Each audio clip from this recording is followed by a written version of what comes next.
যে গাছটিকে নিয়ে আজকে এই ভিডিও করছি, গাছটির নাম ফাইকাস মাইক্রোকাপা।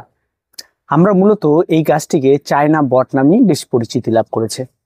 আর এই চায়না বট গাছটি দেখতে যেমন সুন্দর, তেমন নতুন একজন বাগানি সে ইনডোর গার্ডেনিং করছে এবং নতুন গাছ কোন গাছ লাগাবে সেরকম নিয়ে ভাবছে এবং গাছের শেপ ঠিকঠাক আনতে হবে সে তার জানা নেই।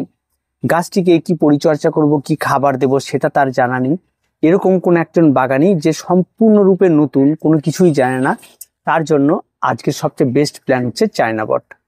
এই চায়না বট গাছ আপনি যেমন ঘরের ভেতরে রাখতে পারবেন যেখানে আলো আসে, আবার তেমনি এই গাছটিকে সম্পূর্ণ সূর্যালোকে আউটডোরেও রাখতে পারবেন। তবে হ্যাঁ, গাছটিকে আপনি যেমন অভ্যাস করবেন সেই অভ্যাসেই গাছটিকে রাখতে হবে। আপনি যদি গাছটিকে ঘরের ভেতরে রেখে অভ্যাস করেন, তারপরে যদি তাকে হঠাৎ করে রোদ আসলে তাকে রোদ দেন, তাহলে গাছের পাতা পুড়ে যাবে। গাছটি কিন্তু চট করে সেই ওয়েদার নিতে পারবে না। তাই আপনি শুরু থেকেই গাছটিকে কোথায় রেখে মানুষ করবেন সেটা সম্পূর্ণ আপনার উপর নির্ভর করবে। গাছটি মূলত একটা এয়ার পিউরিফায়ার গাছ এবং তার সঙ্গে সঙ্গে প্রচুর পরিমাণ অক্সিজেন প্রদান করে। চীনে এই গাছটিকে লাকি গাছ হিসেবে মানা হয়ে থাকে এবং বিভিন্ন জায়গায় এই গাছ, অফিস কাচারি বিভিন্ন জায়গায় এই গাছকে রাখা হয় শুধুমাত্র লাকি প্ল্যান্ট হিসেবে। আর এই গাছটি এই কারণেই লাকি, তার কারণ এই গাছের পরিচর্যা নেই। গাছটিকে আপনি যেভাবে লাগাবেন সেভাবেই সে তার শোভা বৃদ্ধি করবে এবং আপনি আপনার জায়গার সৌন্দর্যায়নের বৃদ্ধির জন্য কিন্তু এই গাছের ব্যবহার করতে পারেন। প্রথমে বলে রাখি, এই গাছটি যদি আপনি আপনার ছাদ বাগানে লাগাতে চান তার জন্য একটা নির্দিষ্ট মিডিয়া, তেমন কোনো কিছুর প্রয়োজন নেই। যে কোনো মিডিয়াতেই এই গাছ সুন্দরভাবে বেড়ে উঠতে পারে। তার জন্য তার পার্টিকুলার এই মিডিয়ায় লাগবে এমনটা কোনো কিন্তু বিষয় নয়। আপনি যদি মাটিতে এই ফাইকাস মাইক্রোকাপা বা চায়না বট লাগাতে চান, তাহলে আপনার যে মাটির মিশ্রণটি নেবেন সেটার মধ্যে একটু ওয়েল ড্রেনেজ রাখবেন।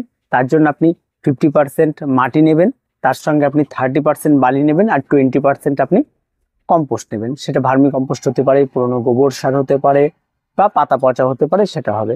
আবার যদি আপনার কাছে এই সমস্ত কিছু না থাকে, যদি শুধু পাতা পচা থাকে, তাতেও এই গাছ সুন্দরভাবে বেড়ে উঠবে। আবার যদি আপনার কাছে শুধু মাটি থাকে, তার মধ্যেও যদি আপনি কিছু খাবার, হাড় গুঁড়ো, শিংকুচি এই সমস্ত কিছু মিশিয়ে যদি লাগাতে পারেন, করুন। এই গাছের মাটির মিশ্রণটি সম্পূর্ণ আপনাদের উপরে ছেড়ে দিলাম। আপনাদের যেভাবে পছন্দ হয় আপনার মাটির মিশ্রণ তৈরি করে নেবেন।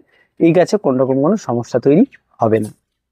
এবার আসি গাছটির দাম। এই গাছটিকে কিনতে গেলে আপনি যে কোনো নার্সারিতে যাবেন, অন্তত 50 থেকে 100 টাকার মধ্যে আপনি পেয়ে যাবেন। কিন্তু গাছটি যদি একবার কিনে আপনি আপনার বাড়িতে নিয়ে আসেন, তাহলে সেখান থেকে আপনি নিজে থেকেই চারা তৈরি করতে পারবেন অনেক। কারণ এই সমস্ত গাছের ডালগুলিকে কেটে বসিয়ে দিলে অনায়াসেই চারা তৈরি হয়ে যায়। তেমন কোনো কঠিন চারা তৈরি করা কোনো কিছু নেই।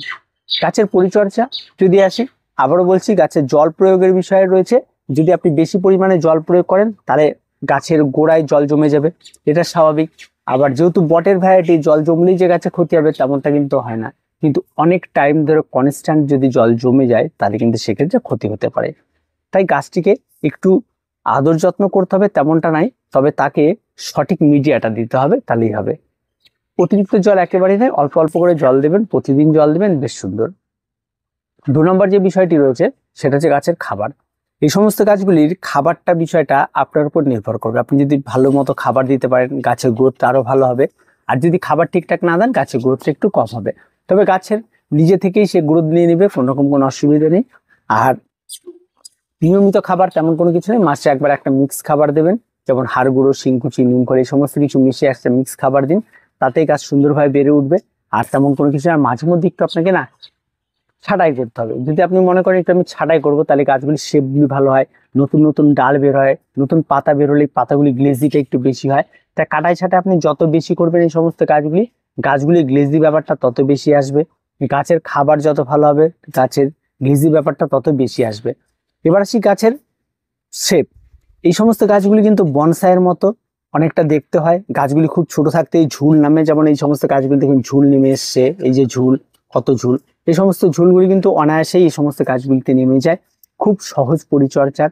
যারা নতুন একজন বাগানি, যারা সামনে ভাবছেন আপনি বাগান করবেন, এই বর্ষা থেকেই শুরু করবেন ইনডোর প্ল্যান্ট, তাহলে কিন্তু আপনাকে এই গাছের বিকল্প কিন্তু কোনো কিছু নেই। তাই চায়না বট অত্যন্ত একটা সুন্দর এবং লাকি প্ল্যান্ট হিসাবে মানা হয়ে থাকে। এই সমস্ত গাছগুলি কিন্তু বাড়িতে রাখা সম্পূর্ণরূপে শুভ গাছ, কোনো রকম অশুভের কোনো কিছু নেই। গাছ বাড়িতে রাখলে গাছের পাতা ছেঁড়া বা কোনো বিষাক্ত কোনো কিছু নেই, একদম ফ্রেশ সুন্দর গাছ। আর তার সঙ্গে সঙ্গে কিন্তু গাছ একদম চির সবুজ, গাছ সারা বছর সবুজ থাকে, গাছে এক ধরনের ফল হবে একটা নির্দিষ্ট সময় অন্তর, সেই ফলটাও যখন হবে তখন লাল রঙের ফল হবে, আর ফলটা ঠিক এই সময়গুলোতেই ধরা শুরু হবে, আর সেটা কিন্তু লাল রং হবে, দেখতে অত্যন্ত সুন্দর লাগে, অনেকটা ডুমুরের মতো ফুল হয়, সেইগুলো কিন্তু অনেক সুন্দর থাকে।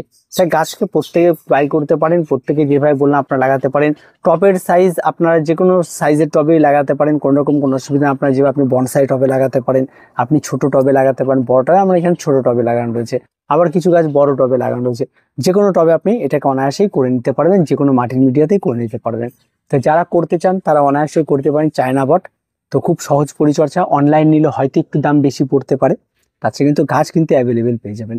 তো আজকে এই পর্যন্ত, দেখা হচ্ছে পরবর্তী ভিডিওতে। প্রত্যেকে ভালো থাকবেন, প্রত্যেকে সুস্থ থাকবেন, আর চ্যানেলটিকে অবশ্যই সাবস্ক্রাইব করে রাখবেন।